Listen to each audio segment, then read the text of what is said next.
Lately, I've noticed that the cleaning hasn't been as thorough as usual. There's a noticeable accumulation of dust in the corners.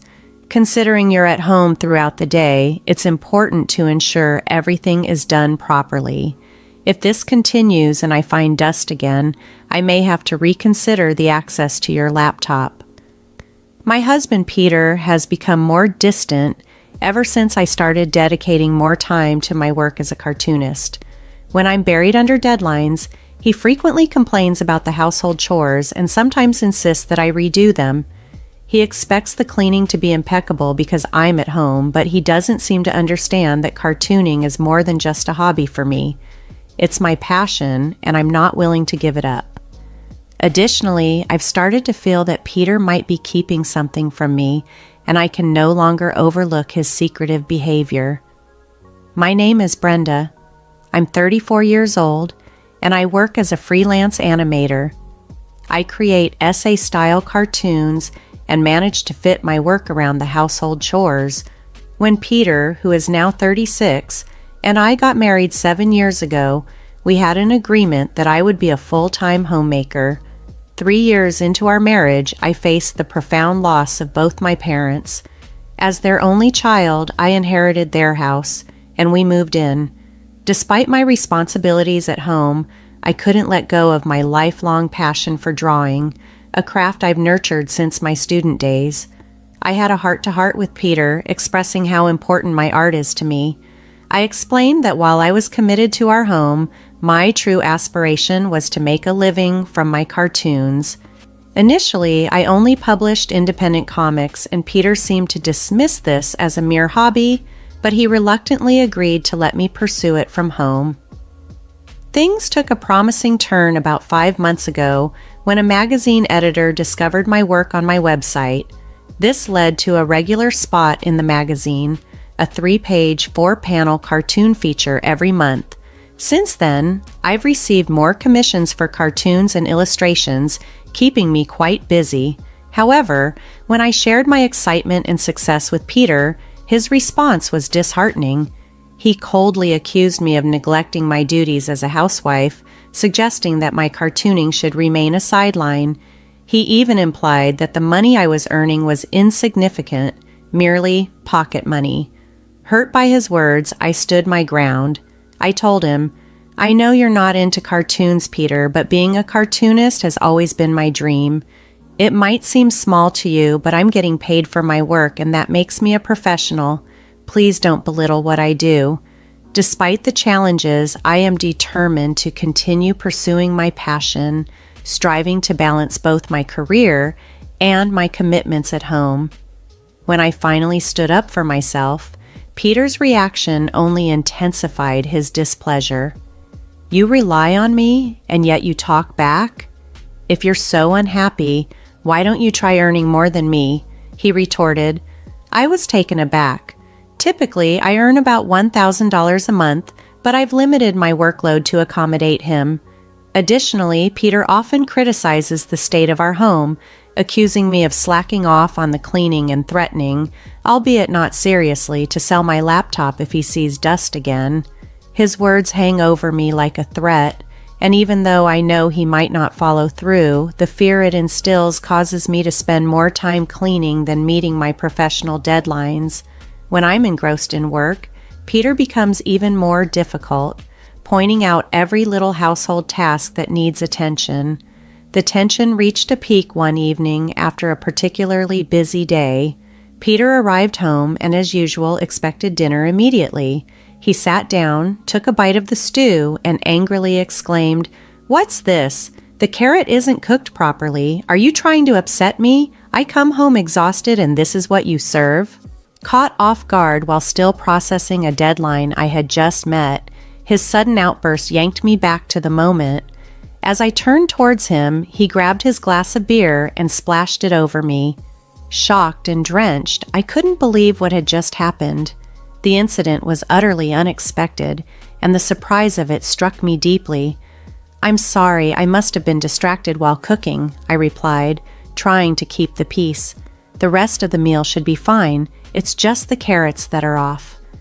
In my rush, I had forgotten to parboil the carrots before adding them to the stew, a mistake uncharacteristic of me, especially since I had taken care to ensure that the potatoes were perfectly cooked. Such errors were not typical for me, and it stung to be confronted so harshly over a simple oversight. I felt terrible after the incident. It seemed Peter couldn't easily let go of my mistake. He expressed his frustration harshly. "It's frustrating to have a wife who can't handle basic household tasks. Maybe I shouldn't have married you." His words stung as he abruptly left the dining room. I followed him, trying to understand where he was going and why. "I need some space until you realize what you've done," he said sharply. I watched, stunned, as Peter packed a few essentials into a travel bag and left the house. I tried to reach him, following as far as I could, but he hailed a taxi at the nearest station and disappeared. Despite my numerous calls and texts, he didn't respond. Overwhelmed by the situation, I broke down in tears. It was at that moment that I felt a tap on my shoulder. Turning around, I saw Mr. Anthony, Peter's boss, and my former boss. We had worked together before Peter and I got married, and Mr. Anthony had been a mentor to me when I first joined the company. "Mr. Anthony, you smell like alcohol. Were you drinking while cooking?" I joked, trying to lighten the mood. "Hello, I hate to admit it, but I had a disagreement with Peter," he replied somberly.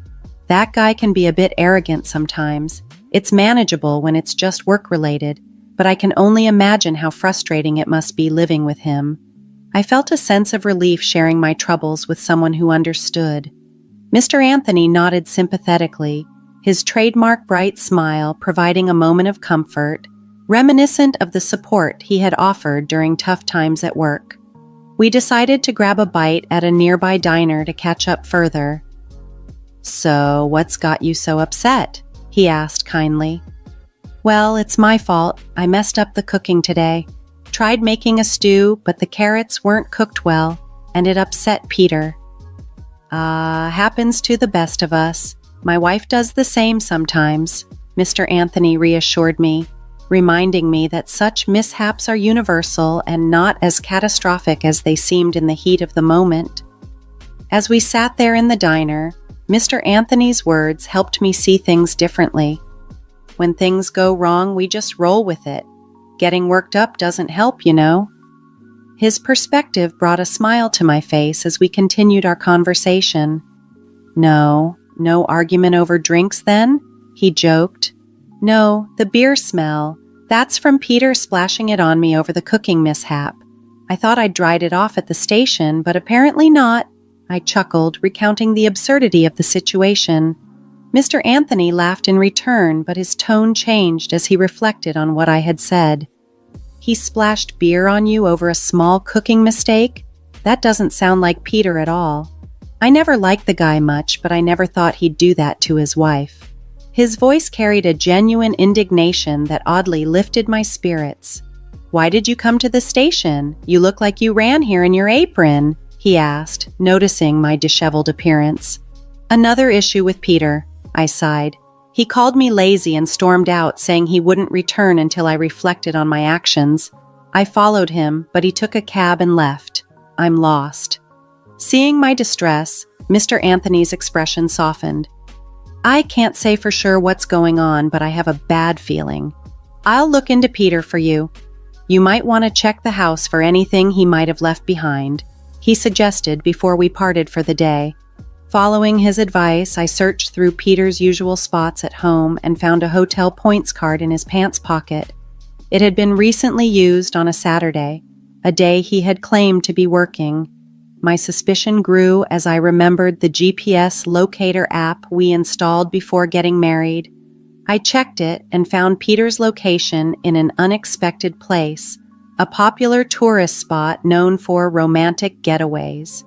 Convinced he was with someone else, I called Mr. Anthony the next day. "Mr. Anthony, thank you for yesterday." "No problem. Is everything all right? Did Peter not show up for work today?" he asked. Mr. Anthony remained silent for a moment before exhaling heavily, sensing the gravity of the situation unfolding. "Yes, Peter is on paid leave for the next 5 days. Mr. Anthony informed me over the phone. I suspected as much. I hate to say it, but he's probably... I understand. This helps clear things up. Thank you, I replied, my voice calm but the resolution within me firm. After ending the call, I took a deep breath and decided to leave the house. I had been contemplating my next steps for a while, preparing myself for what I might have to do if Peter ever betrayed me. Once I felt ready, I picked up my phone again and dialed another number. "Hey, it's been a while," I greeted the person on the other end, who responded with cheerful enthusiasm. But as soon as I brought up Peter, they immediately expressed their support for me. Hanging up, I felt a wave of reassurance wash over me, bolstering my belief that things would soon take a turn for the better. The next day, I was not alone. Accompanied by a few trusted individuals, I headed to the location indicated by Peter's smartphone GPS. It led us to a resort hotel near a renowned tourist spot. According to the GPS, he was currently outside near the beach. Peter's face lost all color the moment he saw me. Seizing the opportunity, I quickly aimed my phone at him and captured several photos documenting him in the company of a young woman in her early 20s. I had been discreetly photographing them for the past half hour as Peter applied sunscreen to the woman, who was clad in a bikini. I patiently allowed them to swim, meticulously gathering irrefutable evidence of Peter's infidelity. Their carefree demeanor and blatant display of affection didn't shock me. Instead, I felt a sense of relief that they were providing solid proof. What truly shook Peter, besides seeing me, was the presence of my in-laws standing just behind me, both wearing stern expressions. "What's happening here, Peter?" I approached with a forced smile, causing him to stumble backward in the sand and land on his rear. My mother-in-law let out a disappointed sigh. How disgraceful, even for my son. "And who is this woman you've abandoned your wife for?" Her words cut through the air, sharp and accusing. At home, Peter tried to shift the blame hurriedly, pointing at me. "Is it fair to say she does absolutely nothing? Even though she occasionally skips cleaning, she handles the laundry, cooking, and dishes every day, doesn't she? Even I sometimes skip cleaning, and I detest laundry so much that I often leave it to your father." "That's because you had a part-time job, right? But it's different with Brenda," my mother-in-law interjected, her tone unwavering. "She's a stay-at-home wife who spends her time drawing and playing." These words fueled my father-in-law's frustration. "You're completely clueless," he exclaimed loudly, drawing the attention of onlookers. Some passers-by even seemed poised to record the scene with their smartphones. "Why don't we continue this discussion in a more appropriate setting?" I suggested, trying to de-escalate the public spectacle. Everyone agreed, and my in-laws and I headed to a nearby restaurant. Peter and the woman he was with changed from their swimsuits into casual clothes and joined us. Once seated, we listened as Peter tried to justify his actions. "I wanted Brenda to be a stay-at-home wife, but she picked up this useless hobby of drawing cartoons and neglected her housework. When she refuses to obey me, it's only natural for me to seek a replacement wife," Peter declared blatantly. Deborah, the woman with him, was quick to respond. "Wait, that's different from what you told me. You said you were troubled because of a stalker at your house and you wanted to escape that reality for a while," she countered. "I suggested going to the police, but you assured me the stalker would be caught soon. I wouldn't have gone out with you if I knew you had a wife," Deborah sobbed, her distress evident. It turned out she was a college student who had met Peter on a dating app, attracted to the allure of an older man. She had agreed to date him, only to realize the complexity of his situation later. Deborah was visibly upset, realizing she had been misled. "I'm sorry, Deborah. I will not contact Peter again. Consider this a lesson learned, and I'll be more careful in the future," she apologized sincerely, bowing deeply to both me and my in-laws.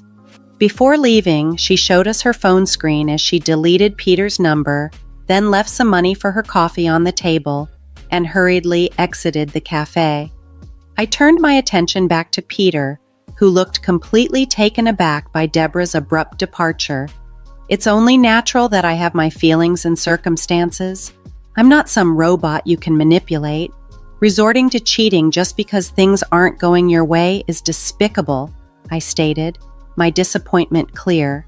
Before Peter could muster a response, my father-in-law cut in, his tone stern and unyielding. "You still seem too content, Peter, but let's be clear. Who's the one working and providing for Brenda? You should have more respect for me as the breadwinner."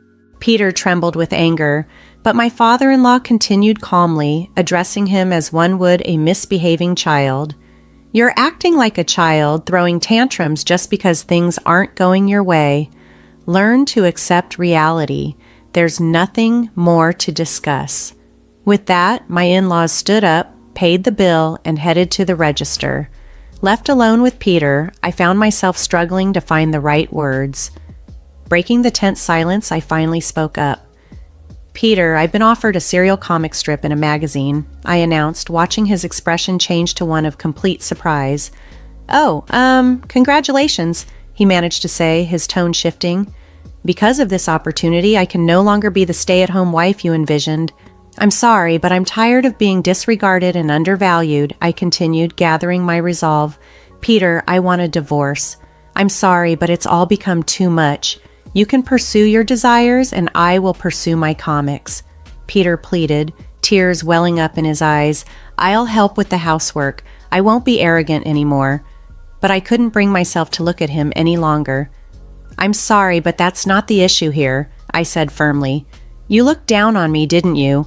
I believed marriage was about equality, but you saw yourself as superior because you were the provider. Maybe I did, but I've changed. I promise I won't make you suffer anymore. Please, let's not talk about breaking up," Peter begged, but my mind was made up. "I've decided to sell the house we lived in. I have a relative who works in real estate, and they've agreed to buy it from me," I explained. "There's still some paperwork and arrangements to finalize, so it won't happen immediately, but it'll be at a lower price than if we went through a broker.